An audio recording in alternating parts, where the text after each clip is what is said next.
Makakalikasan at Laudato Si Mi Signore, mga katahanan. Ito ulit si Lou Arsenio, ang inyong host sa programang Laudato Si Mi Signore on the Care for Our Common Home. So, noong nakarang episode, tinalakay natin ang GMO. Ano bang GMO? Bakit merong GMO? No? Ano yung epekto nito sa mga farmers? At ano-ano yung mga ginamitan ng GMO. So, kayo ba ay nakapag-nilay nakapag-research ba kayo? Anong naramdaman nyo pagkatapos nyo narinig yung about GMO? Pag namalengke ba o na-grocery, may consciousness ba tayo, alin ba dito ang may GMO? Unfortunately nga, sa Pilipinas wala pa tayong labeling.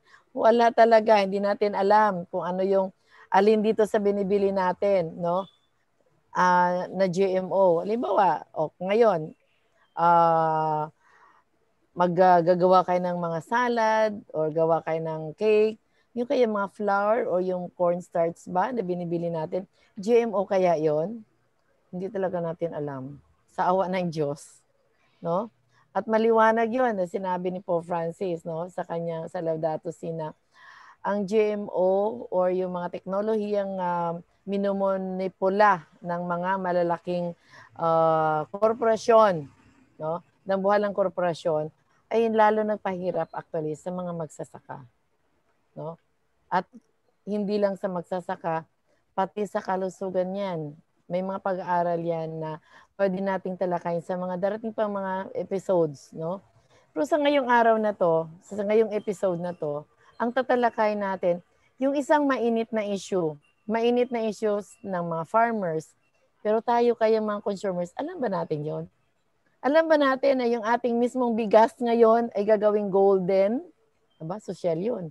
Hindi po yung Java na kailangan mo lang lagyan ng turmeric or ano man yon. Hindi po yon. Iba ang golden rice na sinasabi natin. Kayo na talakay natin. Tanungin natin, balik ulit yung ating naging panauhin nung nakaraang episode, sila Dr. Chito Medina at saka si Alfie Palumbarit, no? Silang paliwanag sa atin kasi bahagi tayo din, no, ng network, no? Stop Golden Rice Network. Bahagi po tayo diyan. At everybody should be part of it because golden rice is not something that we can sell or we can bring to the pawn shop, no? Hindi po. Kaya intindi natin ano ba yung golden rice na yon. So, pakinggan na nga natin si Dr. Chito, baka pwede niyang maipaliwanag sa layman's term. Kasi alam naman natin, hindi naman tayo scientist, no? So, Dr. Chito, pakipaliwanag nga at baka pwede rin magbahagi din si Alfie mamaya, no? Sige, Dr. Chito. Ang golden rice ay isang genetically modified. Ibig sabihin ay binago ang kanyang lahi sa hindi normal na pamamaraan para siya'y maglikha ng vitamin A. Ang katwiran ay marami daw mahihirap, lalong-lalo ng mga bata, ay may deficiency o kakulangan ng vitamin A. So, ang solusyon nila ay genetically modified na bigas. Dahil daw yung palay pag niluto, bigas pag niluto ay staple food dyan, kinakain umaga, tanghali, gabi. So, ito daw ay magandang delivery or pagpapamudmod sa mga mahirap ng makakuha ng kanilang katawan ng vitamin A. So, golden rice, so yun bang sinasabi, bakit golden? Ano po ba yung gold na yun? Bakit golden rice? Hindi vitamin A, tawag nito, hindi na lang nila tawaging vitamin A, tawag nito, meron silang sinasabi nyo or added rice, no? Bakit golden daw? Bakit tinaglang gold? Dalawang sagot niyan, Lou, at sa mga tagapakinig. Yung unang sagot ay yung kulay na golden dahil po ito ay ang kulay ng beta-carotene ay yellowish. So ibig sabihin yung bigas na gagawin na kanilang genetically modified ay maging gold na yung makikita sa market? Maging yellowish? Maging yellowish siya, kaya ang tawag ay golden. Pero gusto kong ibigay yung pangalawang sagot dyan na may kunting political bearing kasi dito ng palusot ng mga biotech companies na naglikha ng golden rice. Gusto nila golden para nagmumukhang katanggap-tanggap at maganda. Kasi mahilig sa Java rice ang mga tao. Pero ibig sabihin, diba? dahil golden rice ay sino bang ayaw ng golden rice golden thing. So nagtatago doon sa bilang GMO na rice, bilang in fact hindi nga nila sasabihin na vitamin A rice kundi golden para mas nakatago pang na GMO at madaling itulak. Pero actually gusto ko pang ibigay yung pangatlong dahilan kung bakit may golden rice. Ang golden rice ay para maging katanggap-tanggap sa mga consumers ng anumang klase ng GMO. Dahil po sa mahigit halos 30 taon na may GMO na nakukommercialize, wala pang nakakapagbatas ng pagkain. Puro yung herbicide resistant na nabanggit nung nakarang episode, ang ating talakayin dito, para sa corporate control. So, itong golden rice na ito ay parang magiging poster boy, magiging, sa totoo lang, magiging Trojan horse. Ibig sabihin ay para ipasok ng pagkatanggap ng lahat ng GMOs ultimately. Okay. So parang introduction siya, no? Nag-introduce na ng BT corn. So ngayon, yung rice. Take note ha, sa mga taga-panood natin. Ang 'di ba meron tayong tinatawag na yellow corn. Pero hindi lahat ng yellow corn ay BT corn din. Tama? May mga yellow corn, may mga native variety tayo, pero meron talagang maraming mais ngayon na kumakalat sa ating na BT corn, ibig sabihin GMO corn, 'di ba? Ngayon, ito namang bigas. Ang gusto nilang maging take note, kung papansinin natin, panay staple food natin ang tinitira, ang binabago. Pero ang tanong nito, Doc Chito or Alfie, ano pagkakaiba nito sa black rice, brown rice, meron tayong white rice, meron tayong red rice, di ba? Ano pa ba? Violet rice. Ano pagkakaiba nitong golden rice? Baka sabi na, dagdag na kulay lang naman yan. Kasi meron na tayong traditional na black, brown, violet, and white, o gold. Ano di ba? Pwedeng, baka sa tanungin. So, anong pagkakaiba nito, Alfie? Sa tingin mo? Ma'am, actually kung meron kayong kopya ng Phil Rice magazine nung last year, meron kasi tayong mga traditional varieties, yung nabanggit nyo na ng colored rice. Tapos ang ginawa kasi nila, tinabi nila yung colored rice na mataas sa iba't ibang sustansya, no, sa golden rice, no, para maging katanggap-tanggap din, no, na mataas din di umano sa sustansya itong golden rice.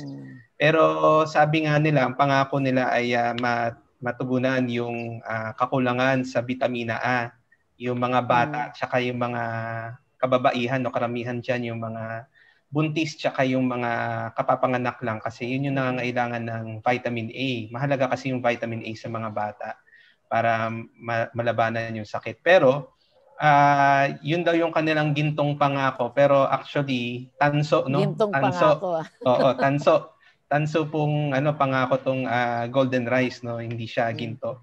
Kasi yung sa pag-aaral nga ng iba't ibang mga scientists tsaka mga organizations, kabilang na si Sir Chito, no, pinag-aralan at tinignan yung reference ng nalilikha na amount ng beta-carotene sa golden rice. Nung sinukat nila, mas maganda pang pagkunan ng vitamina A yung mga natural nating pagkain, kagaya ng mabeberdeng gulay tsaka dilaw na prutas. Yung beta-carotene po kasi, hindi naman po yan bagong imbensyon. Yan po ay matatagpuan sa pagkain nating mataas sa beta-carotene. Ang ginawa lang naman ng mga proponents nilagay lang sa palay para magmukhang bago, no? Pero sa totoo lang, marami sa pagkain natin na mataas talaga sa sa vitamina A. Tapos ikalawa, ang sa pag-aaral din nila Sir Chito, tsaka actually yung CBAN, yung CBAN Canadian organization to, ang tansya nila para makuha mo yung recommended daily allowance ng vitamin A. So ibig sabihin, sa isang araw, ito yung dapat na dami ng vitamin A na makakain mo. Kinakailangan mong kumain ng 2 hanggang 20 kilos ng bigas, na golden rice. Golden rice, opo. Kaya malaking kabalintunaan po talaga itong binabanggit na na makakasalba, no, na ang golden rice. Kahit pa sabihin nila na makakadagdag para pababain yung tantos ng mga bata tsaka mga kababaiang merong vitamin A deficiency. Okay. So gusto ko liwanagin, sandali lang, Alfie, yes, no, kasi yung question ko ay, anong pagkakaiba nito sa colored rice natin na traditional? So, hindi siya kalinya doon. Liwanagin natin yun, no? Hindi po. Pero pilit nilang pinapalinya para tanggapin ng mga tao na ito ay colored rice din. Pero sa totoo po, ito po ay isang bagong artificial na na ginawa. Tapos pagmamayari po ito ng kumpanyang Syngenta. Opo. Syngenta. Kaya yun yung sinasabi ni Sir Chito na maaring buksan nito yung merkado para sa privatisasyon ng binhi. At kung babalikan din natin yung sinabi ni Pope Francis, no, doon sa una nating episode na mukhang mas lumilikha pa ng mas maraming problema ang mga GMOs, lalo na sa sa kabuhayan, buhay at kabuhayan ng ating magsasaka. Sapagkat eventually maaari kasing i-privatize, no, yung buong rice industry, lalo na yung binhi. So maliwanag 'yon na. So Doc Chito, maliwanag 'yon na yung golden rice ay hindi siya kalinya o kahilera o magkapareho ng mga colored traditional rice natin. No, dapat maliwanag natin 'yon sa ating mga tagapakinig at tagapanood na yung healthy red, brown, black, violet or white rice na native varieties natin. No, na madalas ay organically at yun ay binabayo pa yun para, di ba, yung mga dati binabayo lang yun, hindi ginigiling. So ito ay tunay na bigas at yung golden rice ay peke na bigas yun. Created by multinational company na si Syngenta. Okay? So maliwanag po yun. Kaya huwag tayo magpadala doon sa kulay ng bigas. Okay? So, sige, ngayon, kung titingnan natin, ano naman ang dapat na bantayan ng mga tawag nito, ng mga consumers natin tungkol dito sa golden rice na to? No, at nasaan na ba itong issue na to ngayon? Ano na yung laban na andito na ba to? May magagawa pa ba tayo, di ba? So, paano ba ito, Doc Chito? Ano na ba ang nito? Dapat na bantayan ng mga mamamayan. Oo. Noong December 10, 2019, inaprubahan na ng Bureau of Plant Industry na pwedeng kainin ang golden rice. Ang tawag doon sa approval nila ay direct use para sa food, feeds, and processing. Pero meron pang isang dadanan daw na gagawin para sa mai-rehistro bilang variety. Ang tawag nila doon sa proseso sa Department of Agriculture ay multi-location testing. Itatanim nila sa multi-location testing. Multi-location testing. Pero ang kanilang titinan na datos dito ay yung ani lamang at saka resistance to pest. Wala nang kinalaman sa pagkaka-GMO na niya. So sa madaling sabi ay nalampasan niya yung regulatory stage kung ito ipapayagan o hindi bilang GMO. Pero Doc, ano ko lang din. Pero meron bang study nito na ito ba ay maliban sa gusto ng vitamin A, ito ba ay paano naman ang communities? Paano naman yung mga yung environment nito, yung kalikasan natin, anong impact nito, di ba? Pag magte-testing sila. malaking problema ngayon. Talagang sinusurkat nila ng mga bagay. In fact, kung tungkol sa kaligtasan ng consumers, yung isinabit nila para sa approval ng direct use ng paggamit ng golden rice, yung health impact assessment ay ginawa na lang nila na structured questionnaire. Hindi siya iterative, hindi yung paikot na pag-aaral, kundi binubuo ng 48 questions, 48 questions. At 4 lamang ang may sagot. Yung anong pangalan ng proyektong ito, anong ginawa, at the rest na 44 questions ay not applicable, NA. So paano mo... Bakit daw? Kasi nga health issue to. It is a wrong procedure, maling procedure sa pag-regulate ng health impact assessment na dapat rekisito bago aprubahan. Dito sa Pilipinas po yan, ha? Dito sa Pilipinas yan? Oo, sa Pilipinas. Okay. Irregular and unsuited, hindi yan ang tamang health impact assessment para sa Pilipinas. Yung environmental impact assessment ay mga speculative lamang ang kanilang ginawa din, question and answer, hindi yung makapal, usually ilang libro ng lalabasan ng impact assessment, hindi ganon. So nagmamadali sila kasi malakas ang impluwensya ng biotech companies sa regulators. Pangalawa, ay yung mga... Sabihin po ninyo, shortcut ang procedure na ginagawa talaga nila. Hindi sumusunod sa tamang sistema, walang consultation, walang scientific basis ng studies, ng ano na yon, ganun ang ginawa. May consultation din. May consultation din pero sa internet lamang. So nag-submit din ako actually, mahigit 10 questions yung aking question doon. Pero kung minsan ay pati yung mga regulators din kasi mga technical advisory group din ng BPI ay mga pro-biotech din, pro-GMO din sila. Kaya mindset na talaga sa pag-approve. So kung tanungin nyo sa akin, anong personal na opinion ko dito sa proseso ng pag-approve, ay hindi siya sapat para protektahan ng kalusugan ng mamamayan, lalong-lalo na nabanggit mo na Lou kanina na ang kanin ay staple food. So, ibig sabihin, mas maingat dapat tayo dito. At dapat, the last na genetically modified ay yung ating staple food. Wala pang staple food actually na commercialized kundi itong magiging golden rice na ito. Ngayon, opo, sige. Sige, go ahead.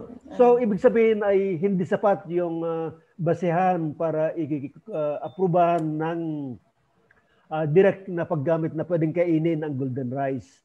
So, ibig sabihin, yung protection, Doc, yung protection ng tao, no, para i-assure yung tao dapat na yung kanyang bibilhin, itatanim ng farmers na ibibilhin at kakainin natin ay hindi siya dumaan sa matinding proseso ng pagtitest para ma-assured ang tao. Talagang, kumbaga, kasi alam mo, sa totoo lang, wala naman, meron ba dapat di ba dapat may publication sila? Di ba dapat may publication niya na gagawin sa mga tao na, ito, we are going to, kasi, ano yan hindi tayo pwedeng kumain ng walang kanin Di ba? So talagang pero bakit parang hindi siya na walang ang nakakaalam lang parang tayo lang. 'Di ba? Kaya kung i-hilera natin yung usapin ay unang-una kung may consultation hindi sapat ng consultation. At kung may consultation man hindi nila pinakinggan yung mga sinasabi ng makinonsulta nilang mga tao na consumers, na mamamayan. Pangatlo, yung proseso nila, yung mga gamit na questionnaire sa health impact assessment, environmental impact assessment, ay hindi sapat para makagawa ng conclusion at ma-assure ang publiko na ligtas nga ang golden rice nito para kainin. At ligtas din ang mga golden rice nito para hindi makontamina ang mga iba pang varieties ng palay na tinatanim ng mga magsasaka. In fact, meron pa dapat tinatawag dyan na social acceptability, pero mukhang pinipilipit nila pa para in favor sa pagtanggap daw ng golden rice na ito. So with that kind of ngayon, with that kind of situation, no, that we are in, parang in danger na yung talaga yung rice staple food natin. So Alfie, ano ba ang pwede nating gawin? Ano ba ang dapat bantayan ng mga consumers, at paano ba ang mga mamamayan participate diyan sa para mahinto yan, no? Kaya so we're trying to promote sa media, sa Facebook, na no to golden rice, pero ano pa ang pwedeng magawa ng paano ba natin papahinto yan? Okay? Yes, Ma'am Lo, salamat dun sa tanong, no. Actually doon sa press release ng PhilRice, ang plano na ma-commercialize, ibig sabihin publicly available ang golden rice ay sa taong 2023, which is 2 years na lang siguro, baka by 2023 or first quarter baka nasa public na siya, so barely 2 years na lang. Pero dyan sa 2 years na yan, baka hindi rin natin alam, baka sabi nga ni Sir Chito, shortcut kasi yung mga processes while nagpapatawag ng mga public consultations, parang parang noted lang, no, karamihan doon sa mga sinesend natin ng mga compliance tanong. Lang. Oo, for compliance. Parang compliance lang yan. For compliance lang. Yung binabanggit nga ni Sir Chito na gumawa siya ng 10 tanong last October, no, last year 2019, which includes also tanong from Salk Institute, no, mga scientists sa ibang bansa, no. Sa ngayon po, ang nag-approve kasi, primary na nag-approving body ay yung Bureau of Plant Industry under the Department of Agriculture. So both the DA-DPI tsaka si Secretary Dar ang may final say dito, no. Kaya ang ginagawa po natin, bukod doon sa information education, hinihikayat natin yung mga tao na magsalita, kasi nga gaya na nabanggit kanina, ito po ay staple food, no, kinakain natin araw-araw, at tayo bilang mga Pilipino, malapit tayo doon, no, sa usapin ng ng bigas. Ngayon panahon pati ng pandemya, na karamihan sa atin ay hirap sa access, no, sa pagkain, given sa usapin ng livelihoods, talagang mahirap ang buhay sa ngayon. Kung idadagdag pa itong golden rice na hindi naman natin tiyak na kung ito ba ay ligtas, no, talagang magiging malaking problema yan sa atin, no. Kaya kinakailangan nating sumulat, kinakailangan nating lakasan pa yung ating tinig, no, para iparating sa departamento yung ating masidhing pagtutol dito. At the same time, bukod sa national agencies, kausapin din natin yung ating mga local municipal officers, yung ating mga sangguniang panlalawigan, sangguniang bayan, para i-inform sila tungkol dito, para doon sa ground magkaroon din ng mas maingay pa na boses, no, hindi lang dito sa national. Convince din natin yung ating mga local politicians, no, na makialam din dito sa issue na ito, at makiisa rin doon sa ating panawagan. Kumbinsin din natin yung ating mga local na mga policy makers, yung mga kongresista, no, kasi meron din tayong naka-file na House Resolution in aid of legislation tungkol dito sa golden rice para mapag-usapan din. At tignan pa natin yung mga kaya pa nating i-maximize na mga spaces. Hanggang international, paingayin pa natin, no? Kasi hanggat hindi nakikita ng mga gobyerno yung masidhing pagtutol ng mga mamamayan, ay talagang itutulak nila ito. So batay sa Alfie, batay sa inyong karanasan ngayon, ano nang narating ng kampanya na pagpaliwanag na ang golden rice ay hindi solusyon sa vitamin A deficiency natin, na ang golden rice actually is a manipulation ng malaking korporasyon bilang negosyo. So ginawa totally business na ang ating staple food, at ang problema pa dyan, control nila pati seeds nito. So yung farmers natin ay naging lalong nagpahirapan nila, no, at ibabaon sa utang. So saan na po paano na po yung gaano nakalawak kaya ang kaalaman ng mga tao dito, if ever, kung meron kayong idea na... Sa tingin ko, Ma'am Lu, kung mapapansin natin yung PhilRice kasi gumawa sila ng Golden Rice Project na Facebook account. Tapos nag-i-invite sila sa mga tao na na suportahan yung Golden Rice, no. Nakakatuwa lang din kasi yung mga taong nagre-respond doon ay hindi natin kilala, no, hindi sa network ng ng Stop Golden Rice Network. Ito yung mga individual na mga tao na may pakialam, no, doon sa ating bigas. Bilang consumers, bilang mga organic rice farmers, kung pupuntahan nyo, no, sinasabi nila na bakit natin kinakailangan suportahan ng Golden Rice, meron naman tayong likas na mga na mga palay tsaka gulay, no, para sagutin. And sa tingin natin nagkakaroon tayo ng dagdag na kaalaman sa ating mga mamamayan. And at the same time, ang IRRI mismo, ang sinasabi niya, kasi dati ang banggit niya, Golden Rice ay maaaring makapagsalba, no, maging sagot sa vitamin A deficiency. Ngayon inaatras na niya, sabi niya ay hindi to panaceia, sabi niya, no. Ngayon sinasabi na niya, sabi niya ay dagdag na lamang ito na pangsagot sa vitamin A deficiency. So sa tingin ko, meron tayong nagagawa pero kulang pa, no? Kulang pa. Kaya paramihan pa natin ang ating mga information education work, and ini-encourage namin yung mga organizations, specifically yung members ng CBCP, no, to talk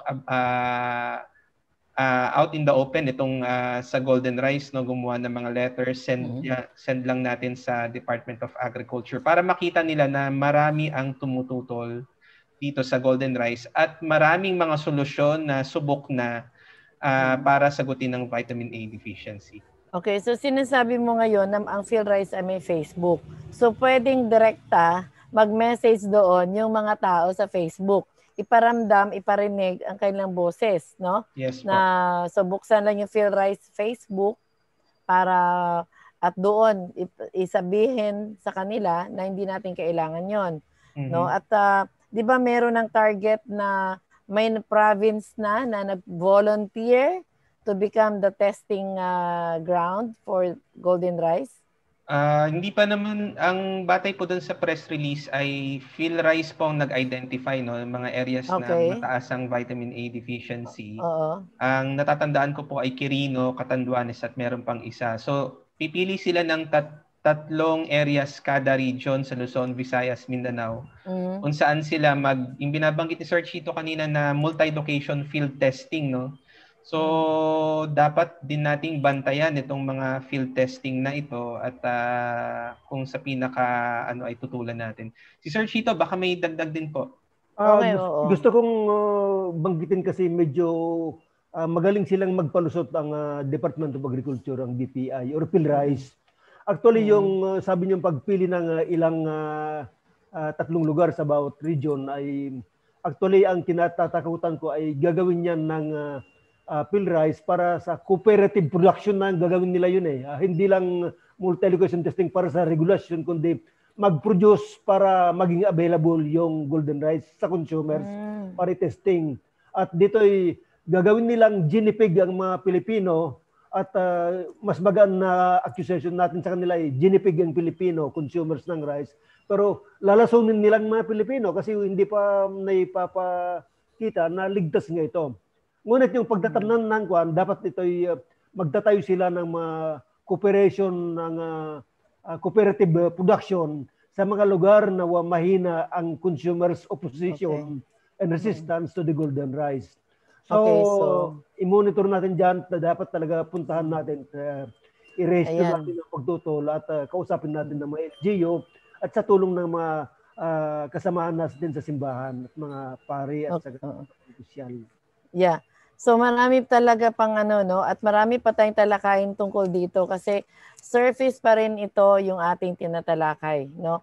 Ito'y pagpapaalam lang, pag-introduce lang na may golden rice na baka dyan sa inyong mga lugar itatanim, no?